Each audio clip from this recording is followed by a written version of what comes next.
and allowed the boys to live. The midwife said to Pharaoh, "Because the Hebrew women are not like the Egyptian women, for they are vigorous and give birth before the midwife comes to them." So God dealt well with the midwives. And the people multiplied and became very strong. And because the midwives feared God, he gave them families. Then Pharaoh commanded all his people, "Every boy that is born to the Hebrews you shall throw into the Nile, but you shall let every girl live." Thanks be to God for God's holy word. Let us pray. Loving God, bless this message and the words that have been given to the preacher, that are given to the listener. May you bless all of this. In Jesus' name we pray. Amen. When I gave birth to my children, midwives were very few and far between. I was in a hospital and my children were delivered by an obstetrician. But I would say that in the last 20 years, midwifery's star has risen. When I meet the women who are coming here to have their children baptized, more than likely they have had a midwife assist them or deliver their baby. Midwives have been around since ancient times. The word midwife comes from an Old English word that means with woman. There are references to midwives in ancient Greek and Roman texts, and there are midwives in our Bible. Our text today from Exodus dates back 3,500 years. A new king has risen over Egypt, who did not know Joseph.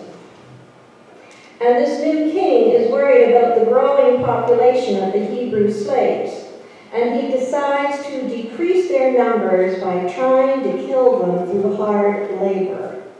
The Hebrews are sent to build cities and to work on large-scale farming projects.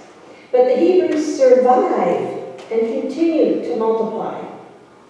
He then decides that he will kill all the male babies. Kill the boys, because one day they may grow up to revolt against him. But the girls he will allow to live, because they will become the childbearers for the Egyptians. This Pharaoh lived and slept in a culture of fear, a culture he created as king. He would kill what he determined was a threat. The Pharaoh calls into his presence the two midwives, Shiphrah and Puah. And the Pharaoh says to the midwives, "When you act as midwives to the Hebrew women and you see them on the birth stool, if it is a boy, kill him. But if it is a girl, she shall live." A culture of fear plays a game based on scarcity and control.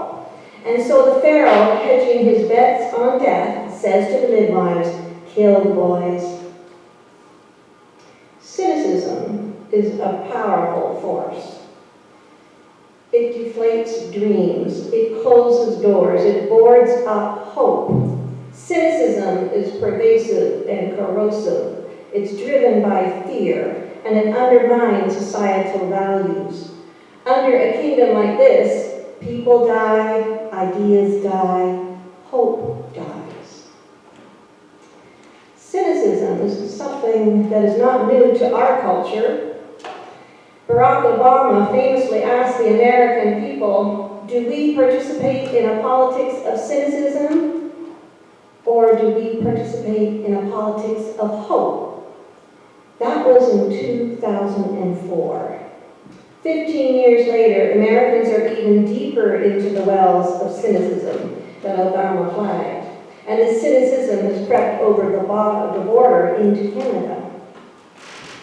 I would suggest that a culture of fear saw our Member of Parliament, the Honourable Jane Philpott, kicked out of the federal cabinet.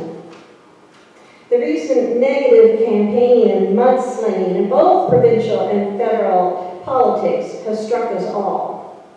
In September, the provincial House Speaker, Ted Arnott, released a memo to all returning MPPs singling out behavior such as mean, excessively rude, or nasty commentary in the legislature. A culture of fear finds Donald Trump calling his own Republican senators human scum. Diana Butler-Bass comments about our insatiable need to experience the frustrations of life over and above moments of gratitude. She writes, "We have few cues to initiate routines of gratefulness and do not regularly experience its rewards. Many people are far more cued into habits of frustration, like when a car cuts them off on a morning commute, which results in the reward of feeling superior or in control." Or she said habits of anger and sadness and cynicism. Of church culture, it's also there. David Lowes, an American writer, professor, and preacher, writes, "There is among our churches and people a pervasive lack of hope regarding the future of the Christian tradition in these lands. A lack of hope fuels cynicism. Cynicism in churches leads to choruses of, there's not enough money, there's not enough people, there's not enough energy, we can't do it." Cultural isolation contributes to cynicism. Why make the effort to even dream when the church is dying? Cynicism is our Pharaoh. The Pharaoh says to the midwife Shiphrah and Puah, "If it is a boy, kill him, but if it is a girl, she shall live." But they do not do as the king commanded. Shiphrah and Puah do not do as he said. They choose life over death, even at the risk of their own lives. They choose to save every baby. In the birthing process, the midwife watches for the contractions in the woman's body and the hardening of the abdomen as the body prepares to birth. The midwife coaches through the uncontrollable and relentless pushing that takes over the body. The contractions steadily increase in strength as life urgently desires to be born. Then the pushing is done. You hear the first cry, and then with joy and with laughter and tears, you hold this miracle that is your child in your arms. This is what the midwives could not kill. This synergy of labor and love and the will for that first breath.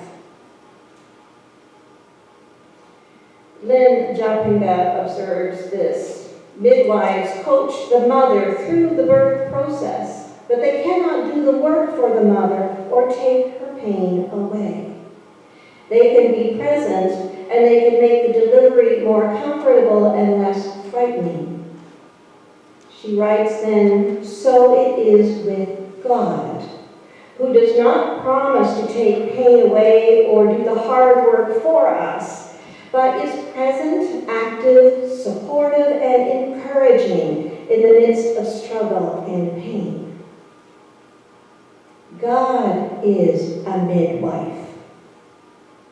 The songwriters saw this in Psalm 71. "Upon you I have leaned from my birth. It was you who took me from my mother's womb." And from Psalm 22. "Yet it was you who took me from the womb. You kept me safe on my mother's breast." The miracle of birth is happening all around us. In all of creation, animals and insects, fish and birds are being born, hatched, and incubated. Islands form from volcanic explosions, and stars are born in galaxies light years away. It's as if the entire energy of the cosmos is riveted to the miracle of birth. With so much birthing energy in this world, and with God acting as a midwife, why don't we see it more? Two young girls have blazed through the steel gates of cynicism, their mission driven on the wings of personal will. 16-year-old Greta Thunberg, and before her, the equally young Malala. Greta, with her blistering attacks of "how dare you," continue to draw mass crowds and public awareness of the direness of the global climate crisis. And Malala stunned the world with her bravery and her courage when, after being shot in the head in the back of a school bus, she said, "Girls will go to school," and took her message to the world. Greta and Malala are Shifra and Pua. Greta and Malala are the Shifra and Pua of our times, midwives birthing hope in a time of tyranny and greed, choosing life for the earth, choosing life for the children. They show us that to embrace action is to risk everything, to gain everything. Embrace action is the third core value of Stouffville United Church, along with experience belonging and explore spirituality. For this church, to embrace action will mean to risk greatly. We will be asked to risk in a way that is radically different from our learned experience. Jeremy Hyman's makes a distinction between what he calls old power and new power. In his book he wrote last year on new power, he describes them. Old power works like a currency. It is held by a few, you hoard it is jealously guarded. New power operates differently. It's like a current. It is made by many, it uploads and it distributes. So to summarize, old power is something that you hoard, you keep, it's just a few people that hold it. Where the new power, you upload it, you share it. It's like a current. In September, I offered a book study here at this church on the book called Accidental Saints by Nadia Bowles-Weber, the Lutheran pastor of the House for Sinners and Saints in Denver, Colorado. Jeremy Hyman uses her church as an example in his book of a church that is gravitating towards the concept of new power. He writes, "The mainstream approach to worship, as Bowles-Weber tells us, would be to create a formal governance structure." And this is us, Stouffville United Church. A formal governance structure where you will say, "I need 8 people to be the worship committee, and we meet once a month on a Thursday night." Instead, what they do at the House for Sinners and Saints is every Sunday morning worship is performed by between 15 and 18 ordinary worshipers who grab a part as they arrive, and then they collaborate to lead the congregation. That is not how we worship here at Stouffville United Church. We have hierarchy and we have structure. That identifies our worship. This other worship is spontaneous, and it flattens that hierarchy that is found in ours. What is the Spirit birthing here?